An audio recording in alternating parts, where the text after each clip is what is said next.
Sobat Auto Plus, ketemu lagi sama saya Erwin. Cherry lagi ya. Off the record dulu ya. Ini adalah desain punya Cherry yang saya paling suka. Ini Cherry Tiggo Cross. Kalau di luar namanya Tiggo 4 ya, Tiggo 4 ya. Tiggo Cross, dan kita kedapatan dipinjemin lagi yang versi CSH yang baru yang sudah hybrid.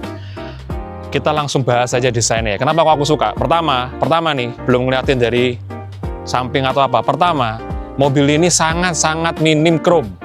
Dan saya adalah aliran yang nggak suka sama chrome. Paling ada chrome cuma di sini. Desain grillnya dia memang masih ngambil desain khasnya Cherry ya, Tiger look gitu ya. Ini ada grillnya ya, karena dia bukan mobil listrik, bukan murni listrik, jadi ada masih pakai pendingin di sini. Dia punya titik-titik yang sebenarnya kalau mau diamati, mungkin kalau kamera deketin ya, ini sebenarnya bukan chrome loh. Ini sebenarnya lebih ke silver. Jadi memang bener-bener hampir nggak ada chrome ya, kecuali tulisan atau logo ya. Itu plusnya. Yang kedua, dia semua sudah full LED, multi proyektor juga. Yang ke bawah nih keren, DRL-nya tuh berdiri. Selera saya itu adalah mobil yang DRL-nya berdiri, kayak Palisade gitu ya. Ke bawah ada grill juga biasa dan ada sensor parking. Nah, kita mau lihat mesinnya sekalian. Kita lihat mesinnya. Pertama nih, nah yang asik adalah dia sudah full hidrolik, nggak perlu pakai cantolan-cantolan, sudah dikasih peredam juga. Ini mesinnya, dia punya dua mesin sama motor ya, karena dia hybrid ya. Yang pertama dia punya mesin bensin 1500 cc-nya, 4 silinder biasa, tapi dia punya motor listrik. Nah, motor listriknya ini sama mesinnya punya tenaga gabungan 204 horsepower. Torsi gabungannya maksimal bisa sampai gede banget, 310 Nm. Ngomong baterainya kecil ya, karena dia nggak full EV ya, dia hybrid. Baterainya cuma 1,8 kWh dan tipenya LFP. Tapi gabungan tenaga yang gede tadi, ini akselerasinya banter banget. 0-100 diklaim 9 detik. Ngomongin konsumsi bahan bakarnya, ini klaimnya 25,4 km per liter. Dan tangkinya juga gede, 51 liter. Desain samping Tiggo Cross, sporty banget. Dan seperti tadi saya ngomong di depan, bebas dari chrome. Ini ya, kalau bisa dibilang ya, railnya sama bawah ada side-skirt bawah ini, ornamen ini pun juga sifatnya warnanya silver satin gitu ya. Dari depan dulu nih, dia punya mirror, sudah ada kamera ya, karena standar zaman sekarang. Dia juga punya desain yang kayak floating ya ke belakang, karena yang pilar C-nya ini di black out. Jadi kesannya kayak belakang. Kalau warnanya pilih warna putih, nah kesannya jadi keren, karena atasnya tuh terpisah gitu kan. Di bagian atas udah roof rack, tapi dia nggak berfungsi ya, karena kita nggak bisa pasang. Iya, kita nggak bisa pasang. Ini kayaknya aksesoris saja ya. Terus handle-nya juga nggak ada chrome-nya, sewarna body, keren banget. Over fender-nya juga tebel, hitam, memberikan kesan sporty. Nah, kalau bicara sama ukurannya, dia punya panjang itu 4.330 mm, lebarnya 1.831, nah, tingginya 1.652. Sekilas memang bisa dibilang dia ini mungkin levelnya Honda HR-V, Toyota Yaris Cross, Mitsubishi X-Force, dan sebagainya ya. Walaupun secara harga lebih terjangkau. Kalau kita ngomong ininya, ground clearance-nya juga cukup tinggi, 190 mm, dan wheelbase-nya itu 2610 mm. Oke, bannya, dia velgnya ukurannya rim 17, dia pakai ukuran 215, profilnya 60 nih. Dia pakai merek apa ini tadi? Sailun ya, mungkin kurang familiar di sini ya, tapi ini Sailun. Nah, yang unik adalah kalau kita lihat yang dulu desainnya Tiggo Cross yang belum hybrid, sebenarnya kan ukurannya sama ya, desainnya ini beda. Yang ini karena dia sudah hybrid, dia ngikut gaya-gaya EV gitu ya, aero. Jadi dia ada penutupnya yang sebenarnya bisa dibuka untuk mengurangi ini gesekan udara. Dia sudah cakram semua, sudah ABS EBD seperti biasa. Kalau kita ngomong suspensi, yang depan sudah McPherson Strut, yang di belakang multi-link. 4 ngisi bensinnya, ya masih sama ya. Standar bensin Ron 92, ya bukanya dari dalam. Kapasitasnya 51 liter. Tutupnya standar juga, terkunci otomatis kalau ikut pintunya. Desain belakangnya, nah lagi-lagi desainnya juga favorit saya. Perhatikan ya, hampir nggak ada chrome lagi, kecuali ya logonya ya boleh lah ya. Ngomong dari atas dulu, biasa standar, ada antena shark fin, high mount stop lamp, defogger, wipernya, ini ada kamera, seperti biasa, dan ada, ini di balik kanan kiri ini ada radar ya, belakangnya, ADAS-nya dia. Yang unik adalah gini, ini mobil ini saya suka minimalis karena desain lampunya tuh depan belakang di blackout semua ya, termasuk yang belakang. Dia di blackout, dan dia punya, kalau ini faktor selera ya, dia punya motif, mereka nyebutnya kayak nuansa tiger ya. Jadi kalau nyala lampunya ini, nanti mungkin dikasih footage-nya gitu, dia LED-nya itu ada corak-coraknya begini. Nah ke bawah ada sensor parking seperti biasa. Nah logonya juga nggak ada sebutan CSH sama HEV ya, harusnya ada ya. Nah ini juga bawah juga dia punya fog lamp di belakang. Tetap ada exhaust ya, knalpot ya, cuma nggak kelihatan, ada dua kanan kiri, tutupin aja biar kesannya berasa full EV gitu. Kita mau buka bagasinya ya. Nah, sekarang buka bagasinya ya. Ya, mobil China itu terkenal dengan fitur yang jauh lebih besar daripada daripada mobil-mobil Jepang atau Korea dan macam-macam.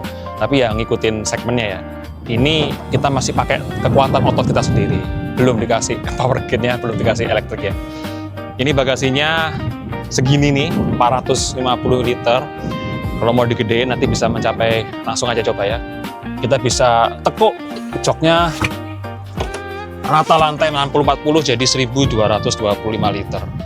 Yang jadi catatan pertama, ini sebenarnya ada separatornya ya, cuman kita nggak tahu di mana, mungkin dari dealer yang nggak dipinjemin, kebawa di sana. Yang jadi catatan adalah ini, dia rata lantai tapi sedikit mentul gitu ya di situ ya, karena kalau kita buka ternyata dia ada aki di belakang. Dan ini ada kompartemen buat simpan-simpan dikit sama beberapa toolkit ya. Nah, satu lagi nih yang jarang ada ya di mobil-mobil EV misalkan baru belakang adalah kalau kita buka di bawah dia masih ada ban serep. Jadi kebanyakan orang yang konvensional kan masih merasa aman nih kalau keluar kota pakai mobil ada ban serepnya ya. Gitu bagasinya. Fiturnya sih nggak terlalu ya, lampunya standar, belum LED juga, ada cantolan nih, bahkan nggak ada power outlet di belakang. Nah kita ke tengah habis ini.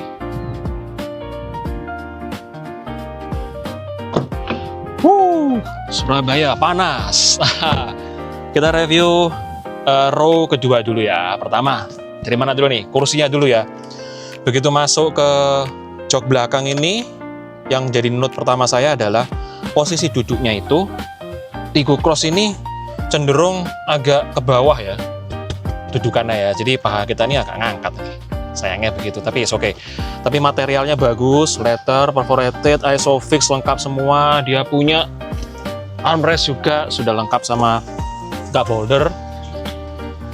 Ke depan ya ada pocket dari sini. Ini desain jok depannya juga keren nih, sporty banget. Nah di sini ada kisi AC, tapi kita nggak dikasih pengontrol ya. Jadi dia ngikut sama setting di driver di depan. Dan di bawah dia punya charger juga USB Type A. Tapi sayangnya juga cuma satu, sekiranya harus bergantian, ada 4 kompartemen kecil penyimpanan. Jadi note berikutnya lagi adalah floornya, lantainya ini kecil sih, tapi ada gundukan juga, ada tunneling di tengah ya, dikit. Dan di bawah nih, di bawah jok pengemudi sama passenger depan itu juga agak naik nih. Jadi kita kalau mau selonjoran dikit juga agak nggak bisa juga, agak ganggu dikit. Selebihnya ini ada di atas ada hand grip, tapi lampunya jadi satu di tengah. Untungnya dia sudah LED ya, putih ya, bagusnya. Dan untuk sunroofnya dia nggak sampai ke belakang ya, cuma di depan aja. Nanti kita lihat di depan aja. Oke. Door trimnya nih, lagi-lagi, udah pokoknya kalau soal desain saya pribadi suka ya. Bener-bener nggak ada chrome, ini satin silver, jadi menurut saya loh ya, nggak norak. Dia ada desain ornamennya kayak brass gitu ya, kayak brass aluminium ya, tapi lebih gelap gitu, keren. Kalau bahan jangan khawatir, ini sudah soft touch semua, tempat-tempat yang kita sentuh soft touch semua, electric power mirror-nya retractable, power window, kuncinya semua ada cup holder di bawah sama tempat penyimpanan di bawah, speaker. Nah ini agak nunjukin dikit nih, ini bagian bawah tertutup ya, jadi kalau kita model mobil-mobil crossover atau SUV itu kita kalau nutup, misalkan lagi becek atau apa, dia nggak ngotorin bodi bagian dalamnya. Termasuk juga celana kita ya, kalau pakai yang panjang. Sekalian deh di sini deh, ini dia sudah elektrik ya, power seat ya, dan dia sudah ada lumbar support juga, jadi 8 way ya. Cuman ini sayangnya cuman di driver seat aja. Kalau di passenger depan masih manual, hanya buat drivernya aja. Sekalian dikit lagi nambahin ke atas, ini juga agak unik ya, nggak banyak mobil punya ini. Kalau buat naruh kartu tol, selipin aja di sini. Oke, akhirnya kita sudah di dalam. Kita mau lihat fitur-fitur utamanya ya. By the way, ini kuncinya, keyless, cakep ya desainnya. Taruh aja di sini. Ini desainnya lagi-lagi minimalis, futuristik ya. Nggak ada chrome dan wah, saya suka banget. Saya pribadi suka banget sama ini loh, door trim sama dia. Brush metalnya itu loh, bikin kesan mahal banget loh. Oke, untuk bahan ya. Bahan semua sudah soft touch, ini leather ya. Ada jahitan asli, ini juga, ini sampai sini sudah soft touch. Kalau ini bawah soft opening ya, sekalian aja. Dia kisi AC-nya didesain memanjang ini sampai ke passenger. Nah, kita sekarang ke depan dulu nih, drivernya. Pertama, setirnya dulu. Setirnya sudah dibalut sama kulit ya, sampai desain. Wah, ini agak note sedikit nih. Bunyi klaksonnya begini nih. Dia sudah tilt dan teleskopik ya, standar mobil kayak gini pasti sudah punya. Sebelah kiri ini urusan cruise control, sebelah kanan buat multimedia dan teleponi ya. Nanti settingnya di head unit utama. Di depan kita itu, kita selain ini, kalau ini kontrol normal ya, full auto baik buat lampu maupun wipernya. Nah, di depan kita itu ada 10,25 inci 2 ya, kembar layarnya. Instrumen cluster di depan. Dia ini cuman punya tampilan sekaligus ya sama mode drivingnya ya. Dia cuman punya 2 macam ya. Untuk Eco sama Sport tadi. Ini Sport, ini Eco-nya. Jadi dia nggak ada perubahan itu timnya ya. Cuman nanti kita kalau bikin video terpisah mungkin nunjukin MID-nya ya. Nah, untuk yang ke kiri, head unit utamanya, infotainment-nya. Nanti detailnya kita bikin video yang terpisah aja. Cuman kurang lebihnya, nah yang pertama dia sudah punya fitur kiblat sama kamera 360-nya. Ke kanan semua fitur utamanya, terutama buat setting. Nanti kita lebih dalam lagi di video berbeda. Ada CarPlay sama Android Auto. Dan ini ada ikon nih. Ini kita bisa voice comment ya sama dia ya. Shortcut telepon sama shortcut buat home. Ke bawah kisi AC. Nah, satu lagi yang saya suka dari Chery adalah dia nggak kemakan. Wah, semua itu harus futuristik, semua harus touchscreen. Karena di bawah masih ada tombol fisik yang bantu kita lebih gampang ya, termasuk AC-nya nanti. Dari kiri ini buat home, kita bisa milih mode drivingnya dari sini. Terus ini buat kameranya, ada hazard juga di sini. Ini ya memang kebanyakan orang pakai steering control ya, tapi dia juga ada volume di sini dan buat mematikan tampilan kalau misalkan mengganggu ya, kalau cahayanya mengganggu. Di bawah, nah ini layar ketiga, jadi 1, 2, 3. Ini layar khusus buat climate controlnya ya, AC-nya ya. Arah semburan, suhu, fan-nya, segala macam lengkap di sini ya. Tombol-tombol ada di sini, tapi dia masih punya tombol fisik. Dan dia punya ini ya, pure ya, ion ya, jadi buat filter udara biar kita lebih sehat di dalam mobil. Dan kita juga bisa pilih, karena dia dual zone, mau synchronize atau enggak boleh. Dan di bawah ini ada 2 tombol fisik lagi buat ngeset suhu sama kecepatan ini, fan-nya. Kalau kita klik begini, dia otomatis yang di belakang berubah tuh, yang di atas tampilannya berubah juga, ngikutin sama tampilan seperti di sini. Jadi 2 tampilannya. Ke bawah, desainnya sama seperti punya Chery Tiggo 8 kemarin ya. Dia elektrik ya, sifatnya kayak joystick gitu ya. Jadi kita tarik mundur untuk driving, D. Kalau mau mundur R atau ke tengah dikit aja, dia netral. Kalau mau parking tinggal tekan tombol di atas nih. Nah, ini buat taruh kunci mungkin. Di sini ada tempat kecil buat naruh HP. Kalau teman-teman nanya tentang di mana ya ada wireless chargingnya, ada nggak? Ada. Ntar kita ke bawah ntar lagi. Ini buat naruh aja. Ada cup holder yang sayangnya agak kecil sih sebenarnya ukurannya ya. Dan armrestnya juga punya kompartemen di sini. Cukup dalam sebenarnya. Bicara mengenai wireless charging, dia ada di bawah. Nanti kita kasih ininya, footage-nya ya. Dia kan desainnya floating ya, jadi dia bisa auto charging di bawah. Di situ juga ada colokan 12 volt. Ini juga masih ada kompartemen di bawah buat naruh handphone kedua atau handphone pasangan kita atau apa di bawah sini ya. Cuman yang chargingnya cuma di depan. Nah, menurut saya yang perlu di-note adalah, terakhir adalah desainnya memang minimalis, futuristik, dan keren banget, hitam. Semua serba hitam. Cuman yang mungkin harus agak jadi catatan hati-hati adalah karena dia black glossy ya dari konsol tengah ini.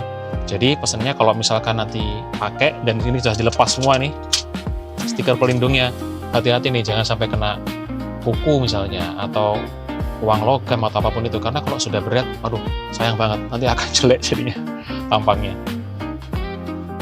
Untuk setting MID-nya, trip info-infonya di sini ya. Ini ada trip, ada trip D, trip A-nya di sini juga nanti. Ini kita bisa setting untuk ini ya, cruise control ya. Mungkin kelihatan. Jadi jaraknya dengan mobil di depan seperti apa. Dan setting, kalau setting untuk kecepatan kita harus jalan soalnya. Tapi ya seperti itu, ada di tampilan di depan ini. Nah, sisi kiri ada kapasitas tangki kita sisanya sama average-nya kira-kira bisa nempuh berapa lagi. Nah yang kanannya nih baterainya karena dia hybrid ya. Wah ini masih ada separuh kapasitas baterai yang tersisa. Sebenarnya masih mirip-mirip ya 1112 sama Tigo 8. Cuman kita nggak apa-apa, kita bahas saja. Ini aplikasi utamanya cuman ada 2 halaman ini. Yang sebelah kiri ini spesial karena ada aplikasi penunjuk kiblat ya, sama kamera 360-nya. Nah yang utama dari sini, kita nggak perlu nunjukin deh kalau picture ini kan pasti sama media ini hubungannya sama kalau kita punya koleksi gambar atau apa album, kita colok ke USB, kita bisa tunjukin di sini. Sistem update juga buat update sistem, CarPlay sama Android Auto buat sambungin ke iPhone atau Android kita. Manual ini buat manual book ya, tapi digital di sini. Video juga menampilkan file-file video kita, biasa pakai USB tadi. Dan telepon kalau kita konekin dengan Bluetooth, tapi kita nggak konekin ya, itu kita bisa panggilan telepon, membalas, atau segalanya dari head unit kita. Nah yang kita mau lihat adalah 2 ini, yang utama, fitur utamanya. Sebelum masuk ke situ, di sebelah kanan ini ada ikon. Here. Nah ini voice command-nya. The Bluetooth hasn't been connected with your phone. Oke. Please try again after connecting. Oke. Kita balik ke sini, vehicle setting dulu. Nah di sini kita punya beberapa pilihan ya. Yang pertama kalau urusan perbateraian, jadi kita bisa memilih energy recovery intensity ini regenerative braking ya, mau low, middle atau high biar ngecasnya semakin banter tuh. Kita kalau back, sebentar, backnya ini kita ada berikutnya, di bawah ini ada energy consumption list sama indikator aja. Ini buat smart key-nya, buat welcome light kalau mau pakai ya silahkan. Remote key unlocking driver door ini buat pintu pengemudi. Smart key detection for locking unlocking. Jadi kalau kita jalan mendekati atau menjauhi itu mau disetting otomatis nggak kuncinya biar nggak kelupaan, bisa di sini. Kalau ini pencahayaan ya, jadi headlamp di depan itu bisa dipilih smart atau enggak. Terus ada adjustment-nya. Nah, berikutnya menu yang mungkin sebagian orang akan agak sedikit bingung ya, ada di driver assistant setting atau bahasa umumnya adalah ADAS ya. Door opening warning, ini kalau misalkan pintu kita masih kebuka, dia akan ada warning. Rear collision warning, ini nunjukin kalau di belakang ada obstacle, ada kendaraan, dia kasih warning. Blind spot detection, ini kalau kita nggak bisa lihat tuh sisi kanan kiri, biasanya di mirror kita ya, di spion kita akan ada warning juga. Front bumper warning, ini dari depan, radar depan akan ngasih kita warning kalau ada obstacle atau ada kendaraan lain, dia akan ngasih warning. Biasanya sebagian orang yang nggak pingin terlalu terganggu dengan banyaknya warning, mereka suka mematikan, mau manual aja gitu ya. Nah ini pun kita bisa setting, jadi ada front collision warning, itu ada sensitivitasnya, mau standar atau mau jauh banget juga bisa diatur, biar nggak terlalu sering bunyi gitu ya. Automatic emergency braking ini banyak orang yang nggak suka pakai ya, karena ini kalau dia mendeteksi ada jarak sekian, ada obstacle atau ada kendaraan atau motor atau orang, mobil ini akan override kita, dia akan ngerem. Canggih sih, tapi belum tentu semua orang mau pakai gitu ya. Lane departure warning ini kalau misalnya mobil kita di jalan tol atau jalan apapun yang ada markanya terlihat jelas, dia bisa ngasih warning kalau kita mulai miring ya, mulai minggir, mulai menyamping, dia kasih warning. Dia juga bisa kasih warningnya dalam bentuk sound, suara atau getaran, vibration. Dan sekali lagi juga bisa diatur sensitivitasnya. Bisa low atau high, mau rewel atau enggak gitu ibaratnya. Ini ada overspeeding alarm. Jadi kalau kecepatan sekian di setting, kalau ngelebih kecepatan biar kita nggak terlalu ngebut gitu ya, ada warningnya juga. Driver fatigue reminder. Nah ini guys, nambahin dikit nih. Untuk versi build up-nya sebenarnya mobil ini punya driver monitoring system ya di depan wajah si driver. Cuman di versi Indonesia masuk resmi ini nggak ada. Dia digantikan aja, dikasih aja driver fatigue reminder setiap kalau dia di setting 2 jam ya. Dia ada pemberitahuan, oh kamu sudah mengemudi 2 jam, saatnya untuk istirahat sebentar dan sebagainya. Kita bisa setting sebenarnya mau berapa jam. Ada rear cross traffic braking system, jadi kalau dari belakang kebalikannya. Terus emergency lane keeping, misalkan kalau kita mau berpindah jalur, lane departure prevention, dia bisa mengoverride setirnya kembali ke jalur yang sesuai di jalan tol biasanya kalau kanan kiri ada mobil. Lalu ada intelligent accident avoidance, menghindari. Jadi kalau misalkan di layar nih ya, kanan kiri kita tuh ada mobil atau truk gitu ya, atau bis gitu ya. Dia kalau kita sudah mulai meleng, dia bisa mengoverride setirnya, dia kembali ke tengah lagi gitu. Nah ini lumayan penting ya, berguna kalau misalkan agak-agak ngantuk gitu ya. Pilotage system exit reminder, kalau kita mau keluar ada warning, ada kendaraan nggak tuh di belakang misalkan kita nggak lihat. Driving away reminder kalau misalkan kita menjauhi dari mobil ya. Terus ini setting buat ini ya, kepekaan sensitivitas setir kita.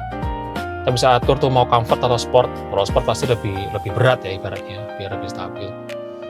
Juga ada brake pitch control, sensitivitasnya juga bisa diatur. Nah ini juga ada nih feel buat remnya nih, mau comfort atau mau sport. Tuh, ini semua ada di 17 ADAS fiturnya di Tigo Cross ini. Sebelah kanan itu yang berhubungan sama kenyamanan kita ya, ambient light. Kita bisa atur pakai atau enggak, terus dia ada pengaturan warna juga dan ritmenya sesuai mood atau enggak. Terus kemudian ada kontrol, ini penguncian, terus alarm kalau kita mengunci mobil dan sebagainya ya. Ini automatic foldingnya spion kita, wireless charging mau dipakai atau enggak, phone reminder ini lagi kita masih ke connect apa enggak. Kemudian ada AC-nya, dia bisa automatic cockpit cleaning karena ada tadi ya filter ionnya tadi ya, automatic cockpit ventilation juga, dan custom air conditioner mode. Kita bisa pilih nih energy saving karena ada lebih irit kan pastinya, atau mau comfort. Terus kemudian setting yang di lokal. Kalau lokal ini yang berhubungan sama sistem ini nih, sistem infotainmentnya ya, pemakaian bluetoothnya, suara-suara remindernya tadi, warningnya mau disetting seperti apa volumenya. Ini voice si kontrolnya nih ya, si voice overnya deteksi tadi bahasanya dalam bahasa Inggris ya. Kita bisa atur mau matikan atau enggak di sini. Di display brightness-nya mau pakai night or day, gelap atau terang. Bisa di setel sini semua. Nah, ini kita nemu di sini guys. Ternyata kita bisa ngatur, jadi tampilan user interface-nya ini nggak tergantung sama driving mode, tapi kita bisa ngatur di sini ternyata. Jadi bukan bergantung sama driving mode-nya. Misalkan ini, saya coba yang sebentar, fashion. Nah, ini kita coba ke yang tengah tadi ya. Nah, dia ternyata berubah tuh. Mungkin saya dilihatin yang kanan ya. Nah, dia ganti itu timnya. Jadi tidak mengikuti driving mode-nya, tapi mengikuti temanya kita. Kita mau coba lagi yang tadi ya, sebentar. Nah, terus ada juga yang fashion. Kita coba apply dulu. Tampilannya nanti juga akan berubah. Nah, tuh, lebih modern ya. Lebih ya nyebutnya fashion ya dia ya. Jadi ternyata nggak ikut driving mode, saya baru tahu di situ. Karena masing-masing kendaraan tuh beda-beda ya. Kebanyakan ngikuti dengan driving mode-nya. Terus kemudian terakhir ada sistem ya, kayak jam, tanggalan, dan sebagainya. Dia punya 17 fitur. ADAS-nya nanti kita lihat fiturnya salah satu mungkin di video terpisah ya, di infotainment-nya. Dia punya penyimpanan buat kacamata, terus ada lampu ya, kanan kiri seperti biasa, ini buat kalau pintu kebuka. Nah, ini mobil ini punya sunroof ya, cuman mestinya dikasih elektrik ya, tapi ternyata kita masih manual untuk bukanya. Dan ini berhubung panas ya, tapi sekira saja. Dan untuk bukanya Kita juga masih harus tahan di hold, dia belum auto. Dan memang hanya untuk di seat depan. Ini karena panas, tutup lagi ya.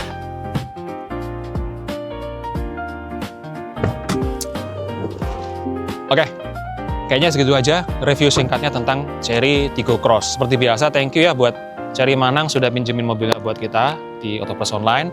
Seperti yang tadi saya sudah bilang, kalau mau cari mobil SUV, mini SUV ya, atau crossover ya, di ukuran HRV, Yaris Cross, tapi dengan price range-nya dia bawahnya di kisaran WRV atau mungkin Race gitu, atau Rocky misalkan, ini adalah salah satu pilihan yang mungkin bijak buat dipertimbangkan.